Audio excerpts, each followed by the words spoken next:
The lie is old and the mask is worn. Let's talk about Sybil and the 1972 Séance.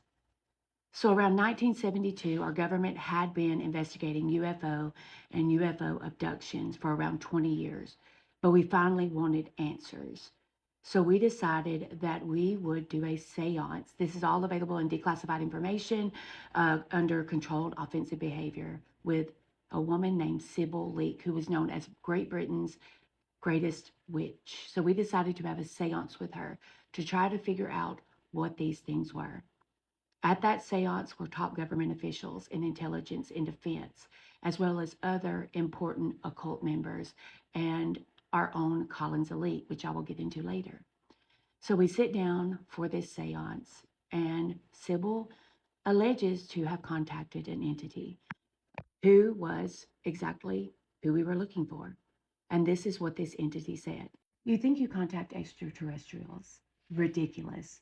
The lie is old and the mask is worn. Earth is not your world, it's a pit. Your souls are harvested as fuel. Every living creature, every spark of light in your blood, we feed on it. Contactees praise us. Abductees beg for mercy. They don't know they worship their jailers. Scientists gaze up and admire their benevolence, but are blind to the circling vultures who harvest your fear.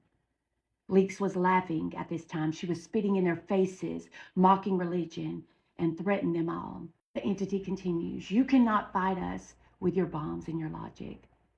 You eat wind and ashes. We own the space your eyes can't see. We come from ancient Babylon and watched humanity grow from behind the mask of gods and angels. Every false religion was an experiment. The extraterrestrial narrative is just our current disguise. The entity's voice was spiteful, dangerous, mocking.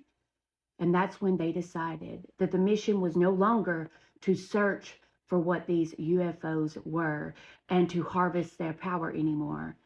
It was actually that we weren't in a war, but we were in spiritual warfare.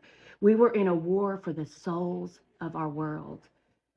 The danger was not an invasion, according to those who were at that table that night. The danger was spiritual deception. And in our next video, we'll talk about the Collins elite.